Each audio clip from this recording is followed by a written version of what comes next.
I have never been so scared, excited, and perplexed at the same time as that time when we went to Disney. And what happened there that day changed my whole perspective on humanity because of what happened to us.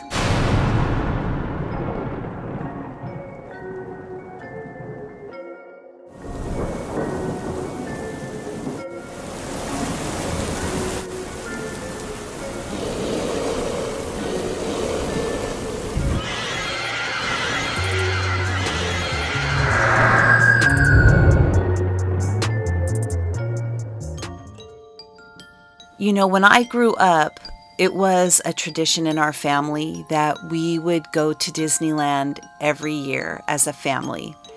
We lived about 35 to 40 minutes away from Disneyland, and my father saved up all year to take all of his kids to Disneyland because it was just something that was so special.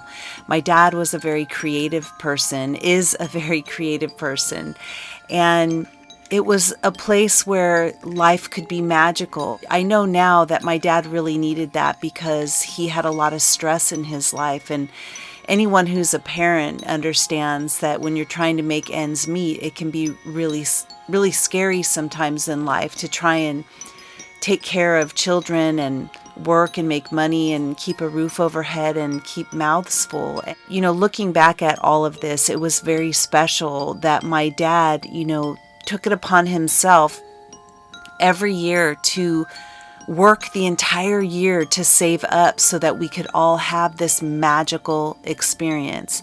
And the thing is it wasn't just magical for us. As kids, you're just so self-centered and you're thinking about yourself. So fast forward, it gets harder and harder as all the family is split up and moved to other places, and it always was important to me, but it had been a really long time since I had gone to Disneyland. I just decided one birthday that I wanted to go to Disneyland. Got busy and I moved to another state, so Disneyland wasn't just right down the street for me. And as life got busy and I was working and met my husband and got married and we were trying to achieve our goals together, life just tends to get busy. But it was also starting to take a bit of a stressful toll, and my husband and I started having this conversation about Disneyland because I realized he had never been.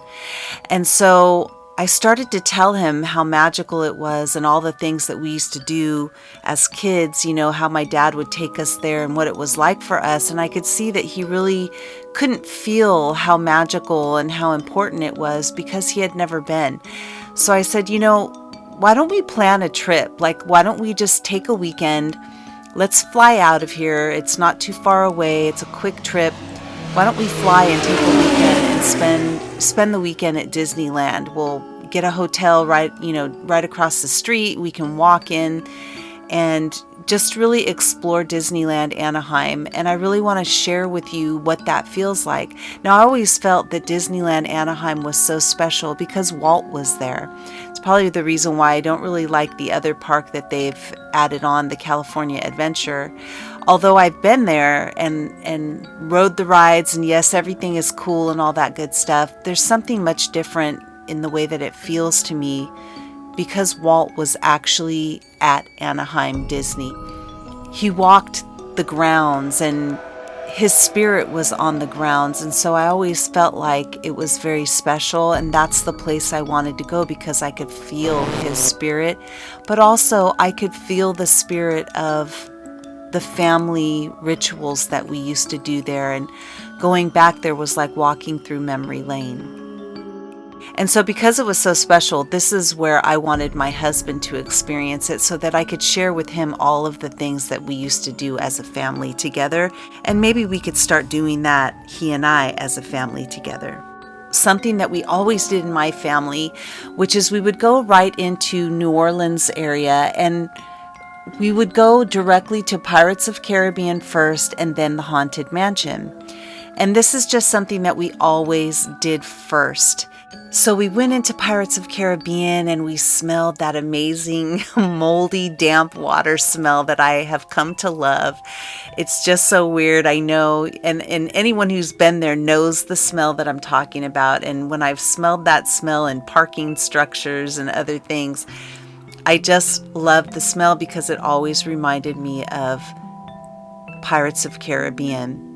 So we went in and we went on to the Pirates of Caribbean ride, and we went through that dark ride, got on the boat, and you hear the clicking of the track as it releases you into the water. And we had this amazing experience, and watching my husband's eyes light up as he saw and felt how interesting and how amazing this experience was. So we go through the Pirates of Caribbean and we come out, and my husband really enjoyed it, and he started to understand why it was so magical.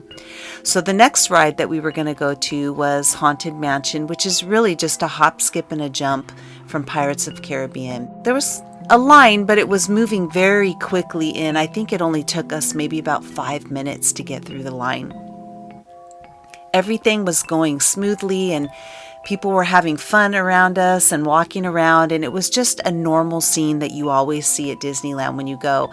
And one of the things that was great is it wasn't too busy and it wasn't too slow. There was movement, and it was like the perfect time to get on these rides. The park was just starting to get busy, and it just was perfect. So we end up walking into the Haunted Mansion lobby, and this is where a certain amount of people get ushered into the lobby before they close the door, and you go through this ghost host experience. And it's like an elevator where they start the scene, and the elevator really drops you down, but you don't realize that you're in this elevator. And they're telling you the dark story of how this other person went in and tried to get out, but never could get out, because you see in this chamber, there are no windows and there are no doors. And all of a sudden you hear the flash of lightning, and you look up and you see this holographic picture of the man in question they were talking about hanging from the ceiling. And as you're looking up, you don't realize that the whole time you have been dropping down in this huge room of an elevator. And then the elevator doors open, and they open you up into this long, dark hallway. And on the right side of the hallway are all these pictures that change. They're flashing and they're moving, and you're seeing the pictures of these people, and they turn into monsters when you look at them a certain way, and they feel like they're following you. And on the left side of the room, you're seeing windows with the scene of dead trees and bushes and rain coming down hard and flashes of light. And one of the things that I always wanted to do as people would walk down that red carpet, I always wondered, what would it be like to actually go into that false room, right? That's creating this feeling that you're walking down this hallway. You're being guided to walk down this red carpet to get onto the doom buggies, and you're seeing all of these pictures on the right-hand side that are changing, and they're spooky, and you're looking at the left side and you're seeing lightning and thunder and rain in this interesting kind of dead garden outside the windows. And everybody looks at everything, and they keep walking, and they usher themselves onto the doom buggy. But this time I looked to the left because I was curious, is there any way that we could get into that room? Because I just want to take a peek. I just want to look and see what that room looks like behind the scenes. And to my surprise, when I looked to the left, it was kind of shielded a little bit by a curtain, and this is why I never saw it before, but it wasn't really hidden. The thing is that your eyes are just led to focus down the room and down the hall off to the doom buggy, and because everybody is marching in that direction, most people just look straight ahead and they miss it. But this time when I went there, I was curious, and so we kind of lagged behind a little bit, and I told my husband, let's let's see if we could figure out how to look. I just want to take a peek at this room. I want to see if I can see behind the scenes in this false garden. And when I looked to the left, I realized that there was an exit door. And it was right next to where the garden would be. And I thought, no, it couldn't be this easy. Is it really part of the exit? And so my husband and I looked at each other and we kind of got this big smile on our face, like kids being mischievous, right? And I walked over to the door and he came with me. And we opened it up, and to my surprise, the garden room was just right there, part of the exit. You weren't standing inside of the garden room, but the exit door actually opened up. And when you entered into the exit door and let the door shut, you were actually on the side of the garden room with the false rain and the flashing of thunder and lightning. And we stood there amazed that we were having this experience behind the scenes by ourselves. Not one person but us was there watching this scene play out. And it was spooky and eerie, and it felt like something shifted. A sort of quiet entered not only the room, even though the lightning and thunder and the rain didn't stop, but there was something in us that shifted, that felt quiet. And we just stood there and enjoyed that moment, but we also felt a little eerie. And then I got this feeling like, I think we're doing something that we really shouldn't be doing, because we probably stayed in there about a minute, although it felt a lot longer than a minute. And I said, we better go back to the group that we're with. So we opened up the door and we came back into the hallway.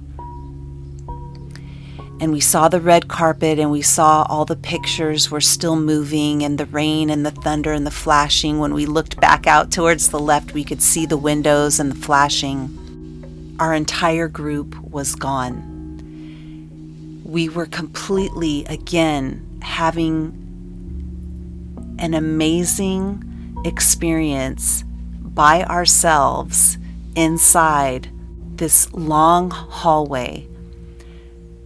And I had never been in this hallway by myself. I had always been with the group of, I don't know how many people they send with you, maybe 40 people at a time. And we were in there with the lightning flashing and the sounds of rain and the ghost host talking and the pictures changing. And we were standing in the middle of the red carpet, just staring. Just feeling how amazing that felt to be in this alternate reality completely alone. And after about a moment of enjoying this, and we thought for sure, the elevator door would open up for the next group that would come through, as we were standing there just enjoying the moment, and we thought for a moment we could even wait and just walk with that group. But no group came after a couple of minutes, and I thought it was odd. So finally, my husband and I looked at each other, and we had really taken our time in that room, but we decided, okay, well, that's enough. That was fun. Let's go get on the doom buggy, and let's just go through the ride like normal now, and we'll go and hit up some more rides. So we walked down this long hall, this red carpet, and we're still enjoying ourselves, and we turned to the right, which is where there's huge candelabras, and you can see off to the left. Once you turn to the right and you walk down another carpet and you pass through the candelabras and you see cobwebs, and to the left you see a little railing, and in twos or threes they get onto a doom buggy that's on a conveyor belt, and then it just takes them into the ride. But when we turned the corner we saw something that really shocked us. Many of the people from our group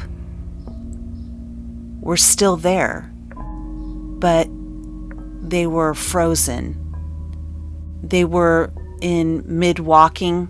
The candlelights were still flickering. The dune buggies were still moving. But people were all frozen in these states of walking to the dune buggy. And the dune buggies were just on that conveyor belt, opening and closing for these guests who were not getting onto the dune buggies because they were in this frozen state. And my husband and I weaved through them after staring at them for a while because we couldn't figure out what was going on. And that's when it dawned on me that weird feeling that I got when we were behind the scenes in that exit room, when I had that feeling that some sort of silence came over me and it felt wrong. And I had just assumed that it felt wrong because we really shouldn't have been back there unless we were leaving.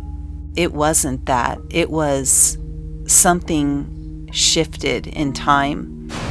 And when we came out to something where time was frozen. But it was only frozen for people. And I didn't understand what was going on. How could that be? How could time freeze just for humanity? The moment that time decided to freeze for them, they were locked. And how come it didn't affect us? Why didn't it affect mechanics? The dune buggies were going, the lights were flickering, the thunder was going, the lightning was flashing, the pictures were still moving down that long hallway. But the people weren't. And I got a little scared because what if everything stays this way?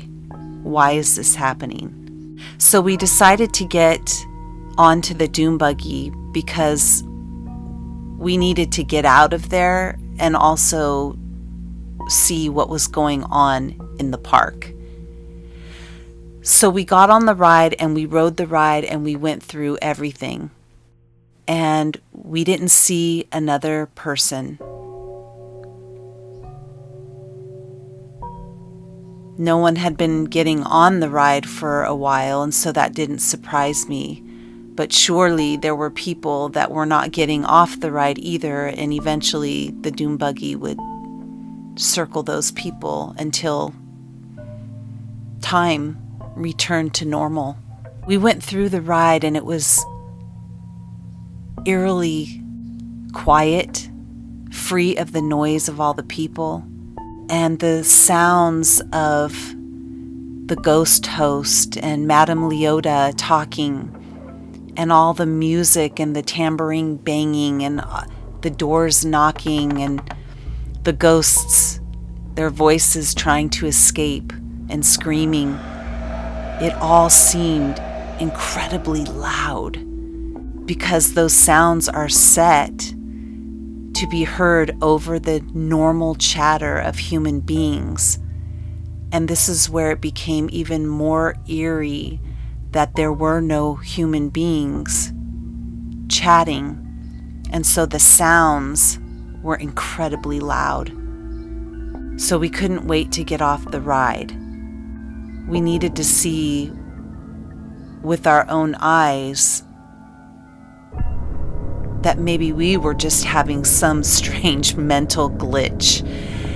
We were hopeful that we would get off the ride and we would exit and we would go out into the park, and whatever we had just experienced would have been some weird glitch, and we would laugh about it later like we had some kind of manic episode where we went crazy for a few minutes. We were hoping that we would laugh about it later. But when we got out of the ride and it leaves you at this escalator that takes you back up and out. And the voice saying, "Hurry back, hurry back." All I remember is I didn't want to hurry back at all. I wanted to hurry up that escalator because I needed to see what was going on in the park. When we came out into the park, it was instant. There were people in line. There were people eating.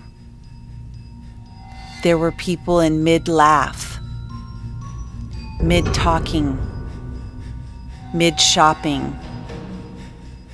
And they were all frozen.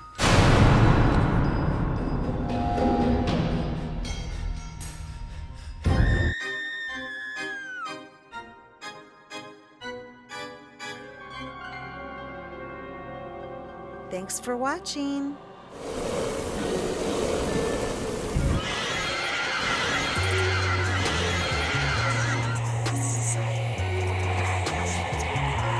Hey, Spooky Review Club, let me know what you're thinking, and if you like this so far, give me a thumbs up, thumbs down, or leave a comment.